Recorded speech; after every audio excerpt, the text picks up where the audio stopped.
Much different from what you're getting. You're gonna like see people and thank God for your stress. But right home, you're going to get yours first. What did the pizza place taste?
Dear President Mayasanda, dear Secretary of State of the United States of America, Antony Blinken, we start off the briefing organized on the occasion of the visit occasion of Mr. Antony Blinken, Secretary of State of the United States of America. We offer the floor to Ms. President Mayasanda.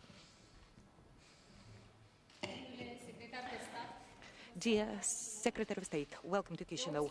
On the 18th of February, just 2 weeks ago, we marked the 30th anniversary from the establishment of diplomatic relationship between the Republic of Moldova and the United States of America.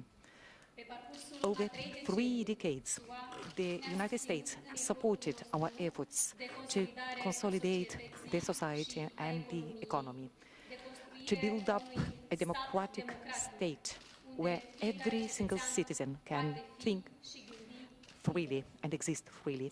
We are grateful for the whole assistance offered by the government and by the citizens of the United States of America over this period of time, which amounts to over $1.7 billion an assistance which helped us out to get consolidated as a statehood.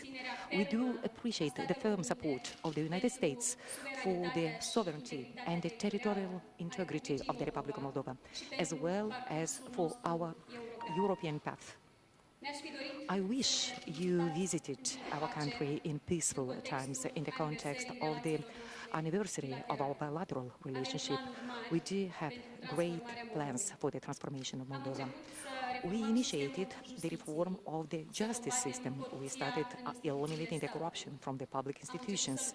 We started working in order to improve the business environment, to attract investments into the economy of the country, to encourage the development of local communities, and to rethink the education system of our country in order to prepare Moldova to cope better with the challenges of the time. We want to build a resilient, competitive, prosperous and innovative country, a country which does invest into its people and which is capable to channel energy and the creativity of its citizens in order to build a place where people really want to live. The reality we woke up on the 24th of February, however, set our plans on hold. We are now living a dark period of time for the whole region, where all efforts are being directed in order to strengthen the society around one single objective: peace in the region. As far as you know, the war in Ukraine is unfolding exactly at the border with our country. We firmly condemned the military aggression against Ukraine, and we called to peace from the very first hour of the military actions. We continue calling to dialogue, as well as to the possibility to identify some peaceful solutions as the only way to cease those violent actions against Ukraine and its citizens. As a neutral country, and this is a principle enshrined in our Constitution, we decided to stretch a hand of help to the people which are directly affected by the plague of the war. From the very first hours of the armed attack against Ukraine, Moldova received on its territory the citizens from the neighboring country which are trying to flee from the bombs. Over 250,000 people crossed the border from Ukraine to the Republic of Moldova from the beginning of the war. A big part of those people stay in our country so far. The employees of the public services, border police, customs officers, carabiners, medical doctors, social assistants, local authorities, diplomats, but also a lot of volunteers mobilized their efforts in order to help out the refugees which are arriving from Ukraine. Thousands of people from all the regions of the country joined this effort. When entering the Republic of Moldova, the refugees immediately receive some hot meal, transportation and a shelter in a temporary placement center or even in the houses of our people. Tens of thousands of families from the whole country host people from Ukraine over those days. It's a significant effort for a country with a population which is below 3 million and with quite humble incomes. But despite those high challenges, which represent this increasing inflow of refugees from the neighboring country, we cannot turn our back to those people. Majority of refugees are women, children, and elderly.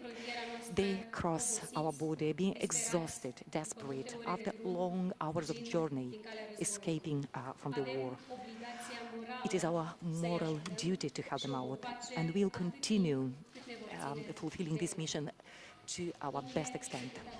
Dear Secretary of State, the Republic of Moldova does need assistance and immediate and significant contribution of the international community so that our people and our economy can cope with these challenges and the inflow of refugees. We do need urgently assistance for the temporary accommodation of those people in order to offer them the most necessary items and also to be capable to redirect the inflow of refugees towards the European countries which have a high capacity to receive them.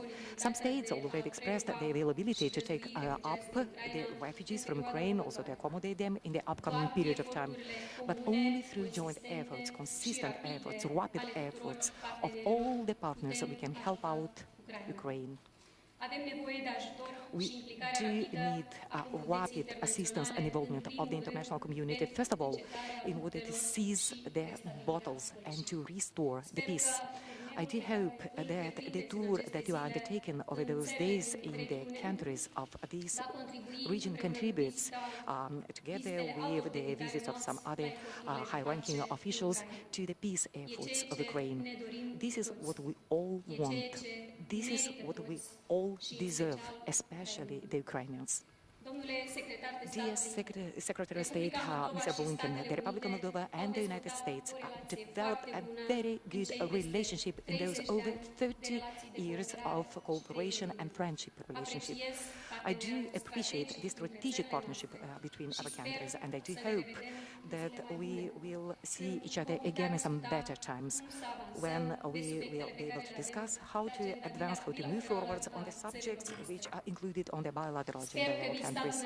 I do hope that your visit gives a new impetus to our partnership. We want to continue the political dialogue, the security dialogue between our states. We want to develop projects which are directed towards the development of the energy resilience of our country, as well as to advance on the dialogue for justice and to collaborate in the field of the asset recovery.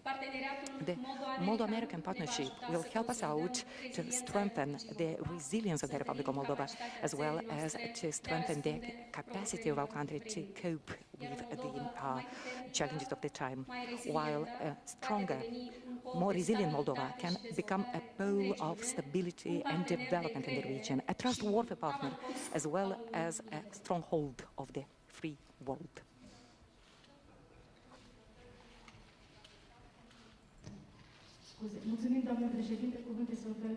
Thank you, Ms. President. Now we pass the floor to the Secretary of State, Mr. Antony Blinken.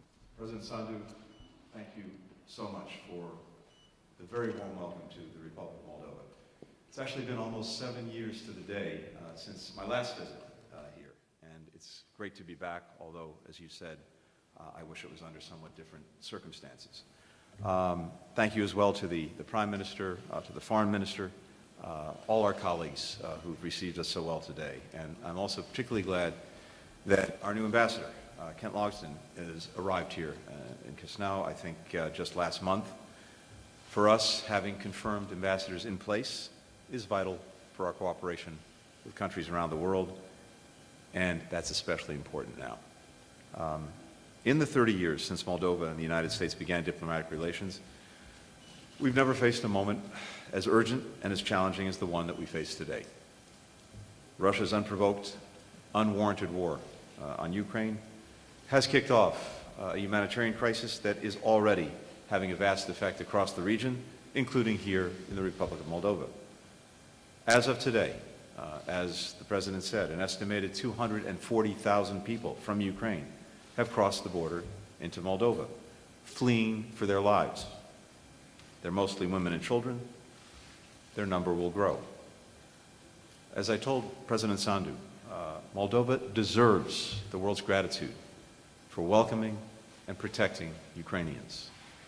And as the Prime Minister, President, Foreign Minister, and I discussed today, the United States will do all that we can to help Moldova as it cares for people who've already been through so much. Our administration has requested of Congress $2.75 billion in emergency assistance, humanitarian assistance, both to meet the needs of vulnerable people and communities inside Ukraine, and also to help countries like Moldova supporting refugees and addressing the humanitarian crisis from outside Ukraine. The international community also has a responsibility to help Moldova deal with the impacts of war. We'll drive that message in our engagement with international organizations and other countries around the world. Russia's invasion of Ukraine is a violation of Ukraine's sovereignty and territorial integrity enshrined in the United Nations Charter.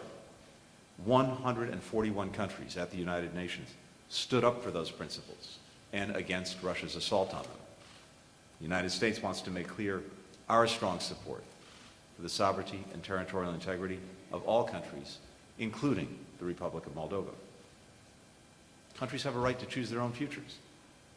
Moldova has chosen the path of democracy, a more inclusive economy, a closer relationship with the countries and institutions of Europe.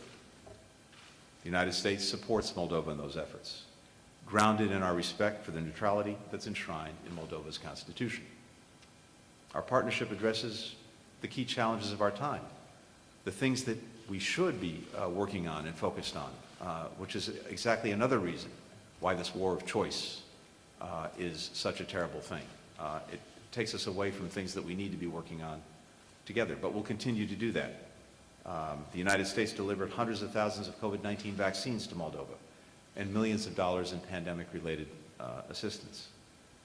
We will invest $18 million over the next years to help strengthen and diversify Moldova's energy sector. Greater energy security is vital for your sovereignty. We support the OSCE-led 5.2 negotiations to find a comprehensive settlement to the Transnistrian conflict that upholds Moldova's sovereignty and territorial integrity with a special status for Transnistria. And we'll seek every opportunity to deepen the ties between our countries, economic ties, educational ties, people-to-people ties, because we want our friendship with the people of Moldova to grow even stronger. In the face of the global challenges that we face today, we're all going to be much more successful when we work closely together as partners, especially among democratic partners. We know that countries that respect human rights, uphold the rule of law, support inclusive, accountable governance for all their citizens, produce the best solutions to even the most difficult problems. So, we will support Moldova as you pursue your priorities, fighting corruption, driving democratic reform, including increasing integrity and accountability in the public sector and the judiciary, and developing an independent media sector that can deliver reliable information and help fight disinformation. As people around the world stand up to defend democratic values, Moldova is a powerful example of a democracy rising to the moment with vision and with determination. This partnership between us is built on shared interests, it's built on shared values. We're grateful to Moldova for 30 years of friendship. We look forward to the next 30. And on behalf of the American people, thank you again for your generosity toward the Ukrainian refugees at this urgent moment for democracy and for peace. Thank you. Mulțumim, domnule secretar de stat. Colegi, o să luăm câte două întrebări, două de la presa reprezentată. So, colleagues, now we're going to take two questions from the representatives of the Moldovan press and the United States media. So we start off with the Moldovan media. Radu Osip of the Public TV Moldova. I have a question for both Ms. Maya and Antony Blinken. Figures prove that in the first 10 days of the war, Moldova received the biggest amount of refugees from Ukraine. It's again, by comparison with the population of the Republic of Moldova, it's a huge effort for our country. What can the international community do in order to directly help out those people and in order to cease the war in Ukraine? We will continue helping out all the people that have to flee from the war. this is indeed a challenge, and this is exactly the reason why we have requested the international assistance in the shape of financial assistance, first of all, to compensate all the expenditures that we suffer in order to be able to help out those people. But secondly, we need some clear mechanisms to refer, to re-channel those refugees that would like to continue their journey to reach out another country. So those are two concrete requests that we have put forward. And obviously, we also expect the expertise of the specialists that had been involved in managing these sort of situations earlier. I mean, people that know how to deal with the refugees. So far, the Republic of Moldova had never ever faced such situations. So those are the most important elements of assistance which we are expecting from the international community as well as from our partners. I can only agree with what the President said. There is a major effort underway involving countries around the world to support refugees arriving from Ukraine. But first and foremost, the burden has been on neighboring countries like the Republic of Moldova, like Poland and others, that are the immediate responders. And what we're seeing now is the international community join in to support these countries and to support the refugees. And so you have the major international organizations, including the United Nations in particular, that's bringing its expertise and resources to bear. As I mentioned a moment ago, President Biden asked our Congress for emergency support to include very significant humanitarian support to help Ukraine deal with the humanitarian consequences of this war of aggression against Ukraine, both within Ukraine itself, but also in the surrounding countries that are receiving refugees. So we're bringing our own technical expertise to bear, including here in the Republic of Moldova.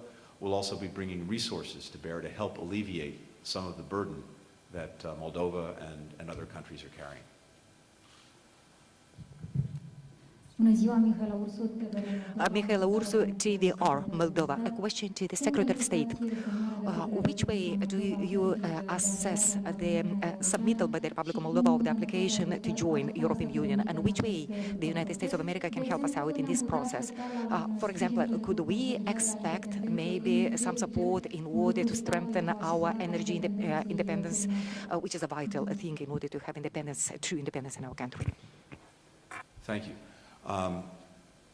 I, of course, can't speak for the European Union, but I can say that we very much support Moldova's European aspirations and welcome the work that's being done in that direction. This is the will of the Moldovan people, and we welcome the pursuit of closer ties, greater integration.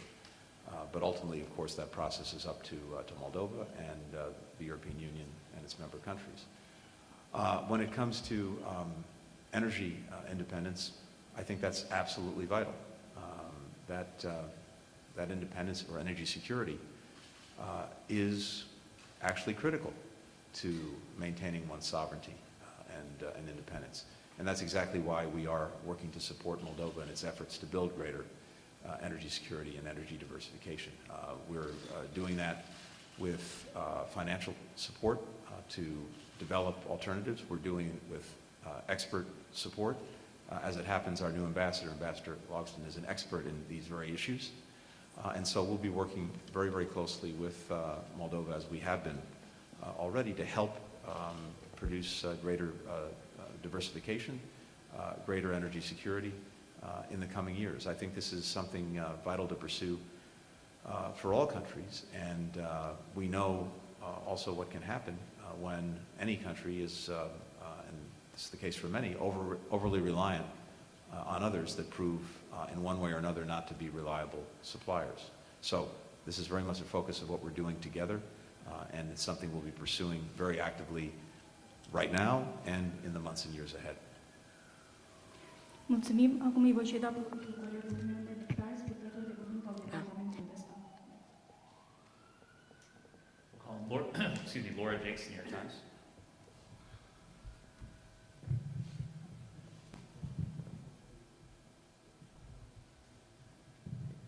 Good morning. Hello, Madam President. Thank you for having us.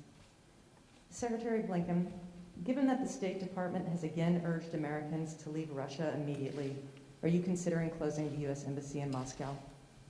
And regardless, what is the Biden administration doing about the detention of American basketball player Brittany Griner? Was this a retaliatory move by the Russian government? And was the announcement of her arrest yesterday what prompted the new travel alert? And then finally, how seriously is the U.S. considering selling additional F-16s to Poland so that Poland can give its MiGs to Ukraine? And realistically, how quickly can this happen to help against the invasion? Thanks. Lara, thanks very much.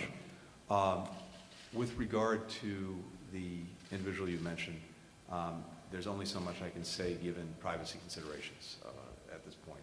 Let me just say more generally, whenever an American is detained anywhere in the world, we of course stand ready to provide every possible assistance.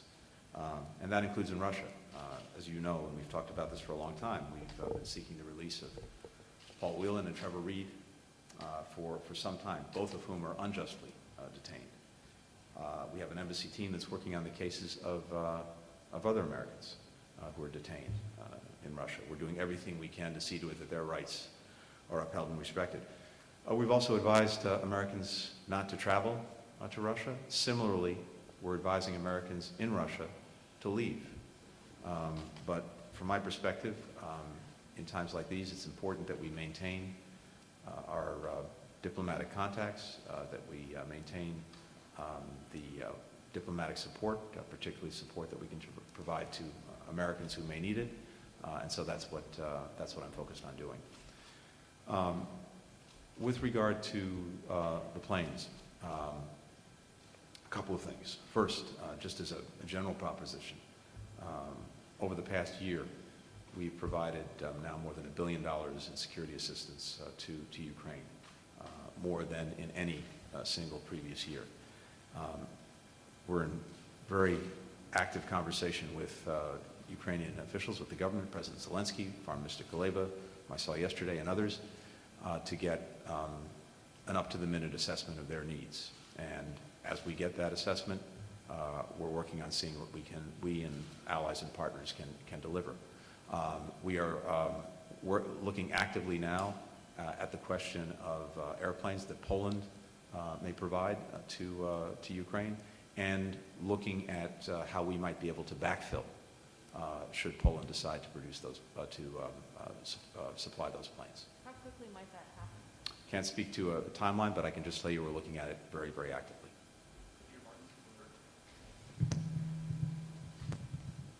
Yeah, thank you very much.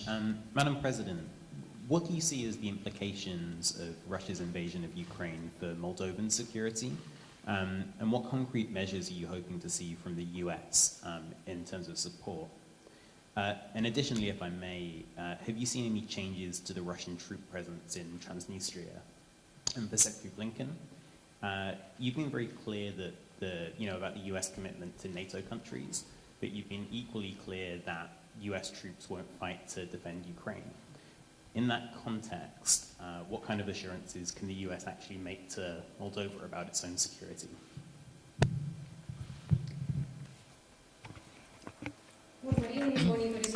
Of course, we do follow and we monitor the situation in Transnistria. We do not have so far information or intelligence regarding some significant changes there. However, this is a subject of high vulnerability. I would like to remind you that on the territory of our country, we have troops of the Russian Federation which are deployed here illegally, and this exists for decades. Of course, it's a vulnerability. We do not have information so far which would confirm the intention for those troops to be involved in some military actions in Ukraine. However, in this region, of course, there is no possibility for us now to feel really safe or secure, especially when we watch what's going on, when we saw all those attacks and the war in Ukraine. Obviously, here within the Republic of Moldova, the authorities of the Republic of Moldova try to do their best in order to ensure the safety of the citizens of the Republic of Moldova. Beyond this security aspect, there are multiple implications for us. There are implications related to the economic field, since the Republic of Moldova used to have some very close links, very close relationship with Ukraine, and now all the economic operators, all the companies, all the economic agents which used to be part of this relationship are being affected significantly currently. Obviously, it is very difficult now to reach out or to get some positive outcomes in attracting foreign investors currently, although we promised our citizens to bring investments to our country. But in the current situation, of course, it is very difficult. And as I mentioned earlier, this crisis of refugees places a high pressure over our economy. Judging by the figures that we have available today, the number of refugees we chose to stay in the Republic of Moldova accounts for 3% of the number of the stable population, settled population. You see, just in 10 days, such a significant figure, and obviously those figures will go up. I want to repeat, it's our moral duty to help out everyone who needs assistance, and we will help everyone who needs assistance. However, we do need support from our partners in order to be capable to help out other people, which will definitely continue arriving to our country. And we do hope that this war is ceased as soon as possible. Peter, we strongly support Moldova's territorial integrity, its sovereignty, as well as its constitutionally guaranteed neutrality. You've seen the response that we've helped to mobilize around the world to Russia's aggression against Ukraine. Whenever and wherever that aggression might appear, we will do the same thing.